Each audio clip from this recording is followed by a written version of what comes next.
Okay, I believe we are live. So, welcome everybody to this week's live broadcast of Career Alchemy, starring me, Lori Swanson, the CEO of Inspire Tech and the founder of Career Alchemy Academy.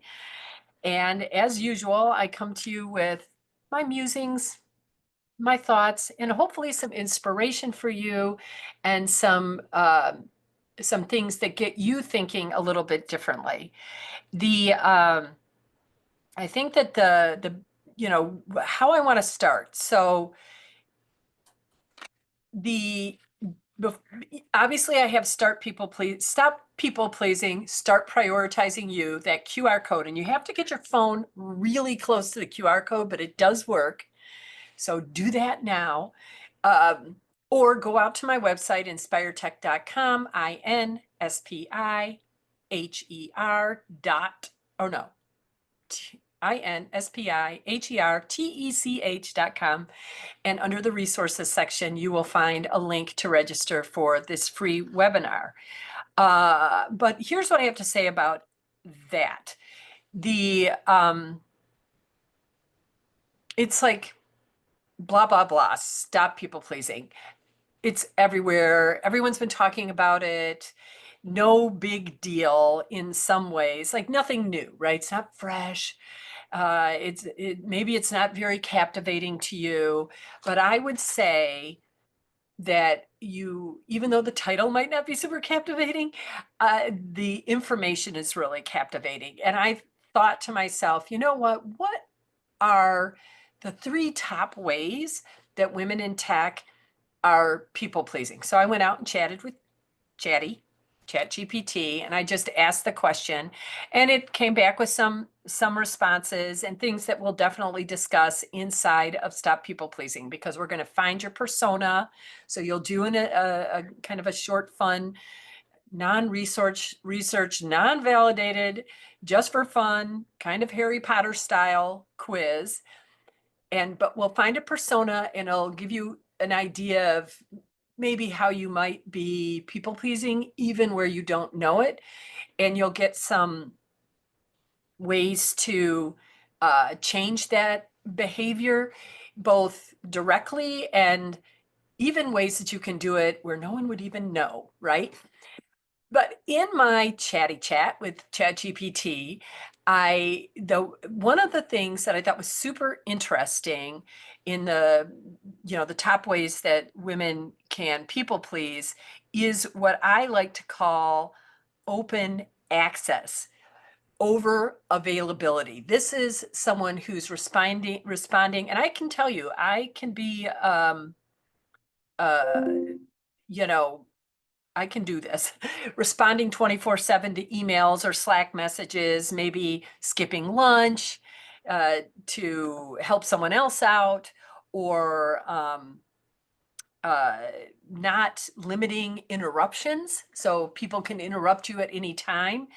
And the consequence of that is, first of all, like your deep focus work, that really good creativity that can lead you to breakthroughs, just doesn't have time to happen because you're context switching, you're stopping and starting. It leads to burnout for sure because you're overextending yourself, you're over available. And it also, I remember telling my kids when both of them, so they're both new in their careers after graduating from college, but one of the things I said was that you want to train your boss, right? And your team eventually. Or if you're already in the job and you wish you had gotten this advice from your career coach slash mom back in the day, you can retrain, but you want to train them about expectations, because if you're always available, if there's open access to you, you're setting the wrong expectations.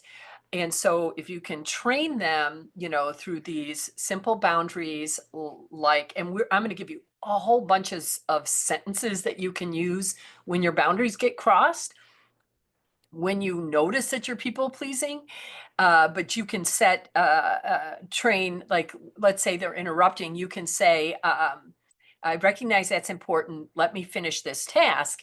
and I'll get to you in 30 minutes or 15 minutes, something set up sometime with them.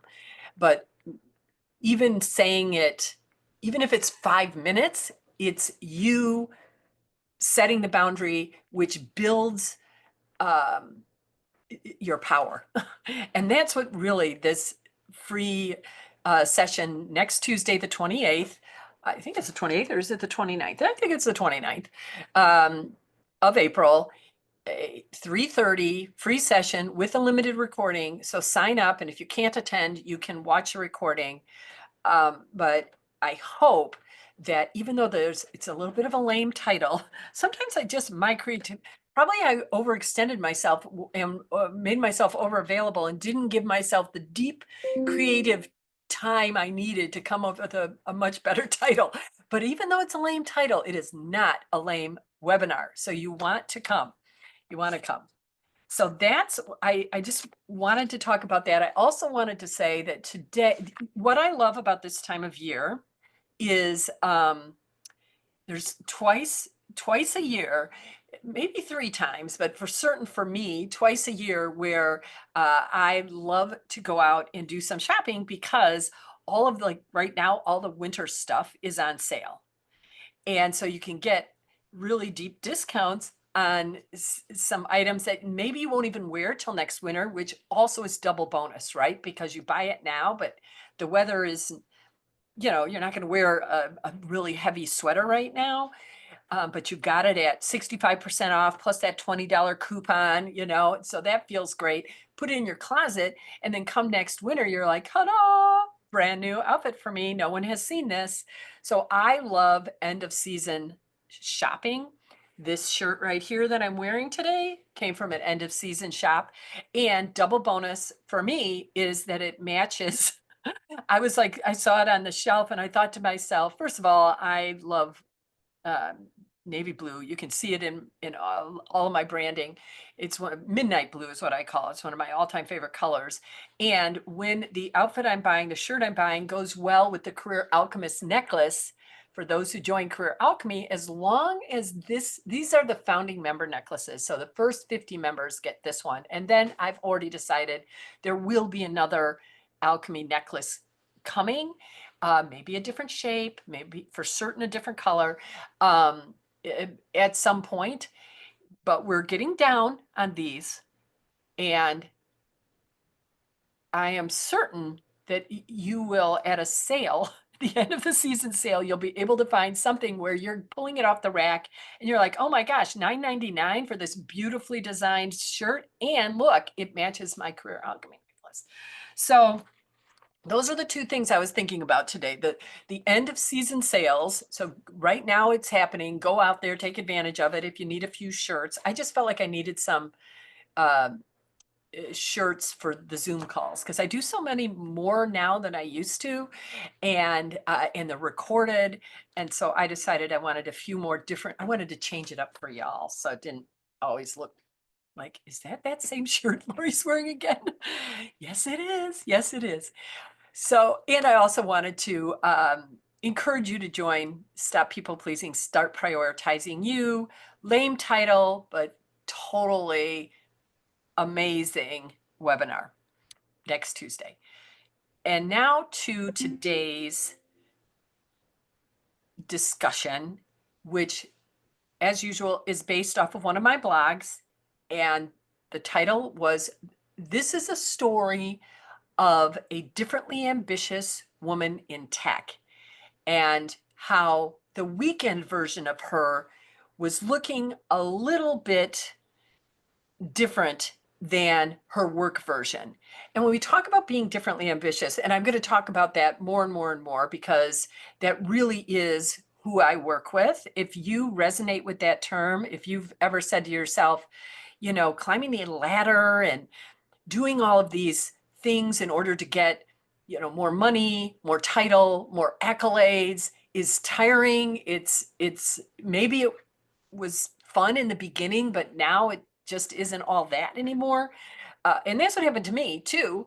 That's because you are becoming differently ambitious. You're still ambitious. It's not a dirty word, but you are how you operate or want to operate in your career is less, hustle, hustle, do, raising the hand, letting your boundaries be slippery. That's the ambitious person. The differently ambitious person is someone who connects with their authentic self and really knows who they are and how they know their gifts. They're confident.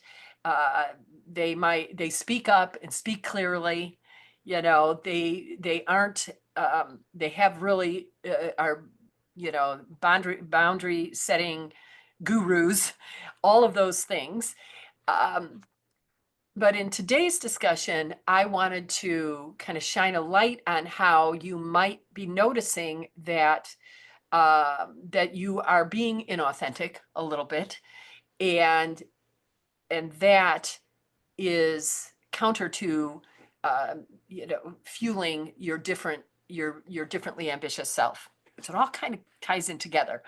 Um, so let's time travel a little bit. So I want you to time travel back to last Friday, end of the work week, and you get home and take off your shoes, maybe pour yourself a little glass of something. For me, it would be maybe an Arnold Palmer, definitely a Starbucks iced brown shaken espresso, oat milk. That's my favorite. Whatever that is, you know what I'm saying, if you know what I'm saying. Maybe that's what you're because I don't drink, I no longer haven't had a drink in 30 years, but whatever it is, that Friday thing that's like, it's Friday, kicking off the shoes, getting into the comfy clothes versus who you were at work all week. And so we're traveling back in time and we're thinking about, I want you to think about how you're different at work, but not necessarily how you're dressing. Like we certainly have to dress a certain way when we go into the office or on Zoom calls, right? It's that whole business on top, party on the bottom sort of thing when we're on the Zoom calls. But when you think about who you were at work, and is there a point where you maybe said what you thought someone wanted to hear instead of raising a concern? Or uh, maybe you even changed your outfit before going into work. I have to tell that story. Let me tell that story. The other thought that happens, I think, or the other action that happens a lot at work is that there is sort of either a mask or a performance we're putting on, right? That's exhausting to try and keep up this all day long. And so, but that would be bringing your inauthentic self to work. But the other thing is maybe you even, because this happened to me, maybe you even changed your outfit before you walked out the door because you felt like it would help you belong in the room better, right? You'd feel more like you belonged. And instead of knowing that you can, um, you know, be authentically you and be valued, respected, uh, listened to. Like we don't have to put on all of this stuff, the mask, the performing part of ourselves in order to be fully authentic and in our power at work. And so here's what happened to me. And if you go to on my LinkedIn page or to my website and look in my in the resources, there's a connection to my career blogs, all of these blogs, which are generally a version of what I talk about usually. And look for the one from this week. There's a picture of me wearing a Queen of Hearts V-neck t-shirt and a white suit jacket. But that was after I changed. So I had been going to an event and I thought to myself, I need to wear this fancy blouse, or, I want people, like, first impressions matter, which I have decided that is a thought that we need to change. Like, what if first impressions, I don't know, all the evidence says first impressions matter, but maybe it isn't just about how we look. Like we can look decent and not have to feel like we're again putting on a costume. But that's how I felt. Like I was putting on a costume, the fancy blouse, the white suit jacket. And as I was doing it, there was just a part of me that was like, yuck, this is not what I want to wear right now. So I switched it out and I put on I went into my closet and I thought, I want something fun. Pulled out, I have a Queen of Hearts. I play poker with my girlfriends, and I bought this Queen of Hearts t-shirt that I wore to last poker. And P.S. I was the big winner, so get ready, all my poker girlfriends, because I'll probably be wearing that until it isn't working anymore, because of course that's why I won. I put that on and I put the white suit jacket over it, and that's what I wore. And it was so fun. And you can see a picture of me wearing it in the blog on the website or here on LinkedIn. I think the blog is in there and you can see that too. But there's something again about how I first was, thinking I had to, how I needed to present myself in order for people to respect me or like me or give me the time of day. And now I'm like, you know what? I'm going to just rock, what feels good. And I am going to be aware of the audience or aware of the room I'm going into. I was going into there was a lot of executives there. So I did want to wear a suit coat and I was comfortable in that, a jacket, right? But I also wanted to wear my fun t-shirt. So in your reflection as you time travel and you look back over last week and then you compare it to how you are on the weekend, how are you the same and how are you different? And one of the things going forward that you might want to look for this week is um, some things like, are there certain people where you notice that you're, again, I holding back, and I'm going back into my early career and how this would happen to me, but holding back on saying things, how you're even you're more tense because you don't feel comfortable in the situation. And to me, that means that you aren't comfortable just being who you are because of fear of something, fear of rejection, fear you'll, I don't know, get fired, fear again of not that you will say something that isn't correct. All of these things can cause us to put up this front. And, so is there certain people where you notice that more than others? Are there certain, projects that you're working on or clients that you're working with that cause that to happen? Or certain tasks that you're doing that, like for me, I'm in a group and in May, we're talking about prosperity and not just related to money, but having a prosperous life. That's the theme inside of Career Alchemy Academy. And I have a guest that you'll be hearing about because I'm going to do a webinar interview with her. I'm going to do a Zoom interview with her, and everyone can come. Another free, little fun, free thing Lori's doing. And she runs these investment circles, of which I'm a part of one of them. And I noticed that all of the numbers, like I think I should really be interested and want to understand more about my investments and ways that I can do more impact investing, which I am interested in that part of it. But when I start looking at all the different asset classes and my head just starts to go.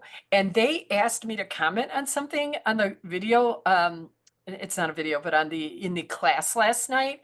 And I said, I have to tell you, I'm not the person that you should be going to with this question. I am still trying to take this all in.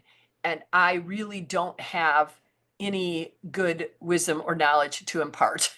So that was me being fully authentic. And I can tell you, as I knew that I was going to say that, there was also a part of me that thought, oh my gosh, are they going to kick me out of the room? And of course they didn't, because they know that we're all at different places, and that I was there and that I was honest about where I was at in comparison to these other people who just love all of this stuff. I just don't love all of this stuff. What I love is talking to all of you about how you can become more authentic every day, how you can embrace your differently ambitious self and really have a career that feels like the Queen of Diamond or Queen of Hearts t-shirt, that it feels like the Queen of Hearts t-shirt, that comfort of being who you are and um and not having to perform or hide behind anything,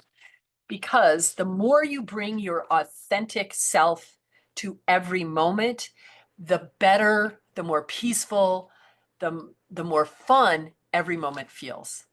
So that's what I wanted to talk to you about today. Uh, Join Stop People Pleasing, Start Prioritizing You. Go out and take advantage of some of if you need just a couple little wardrobe items, take advantage of the spring sales that are going on right now and become more authentically you. Embrace the differently ambitious person that you have become. And I will be continuing to talk about how you embrace that. I'm looking at creating a course. I'm looking at creating a booklet. So when I say looking at it, meaning I wrote that down on a piece of paper and now I'm looking at it, because that's my first part of my creative process, is this idea that I moved to paper. And then I'm going to, as someone who's differently ambitious and also wants to, um,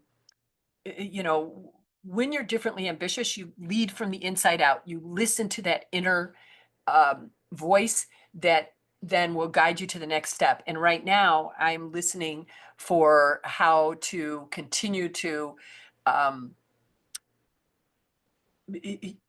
show how to reconnect with your authentic self and embrace the differently ambitious you. I'm going to keep working on what that looks like, how you can do it, how it feels, the behaviors, all of those things. That's what I'm working on right now, because that feels like fun and completely aligned with who I am as a coach and who I am as a leader and who I am as a human wearing a Queen of Hearts t-shirt on the planet right now. So that's it for today. Peace as always. And if you need me, you know where to find me. Lori at inspiretech.com. Talk to you soon.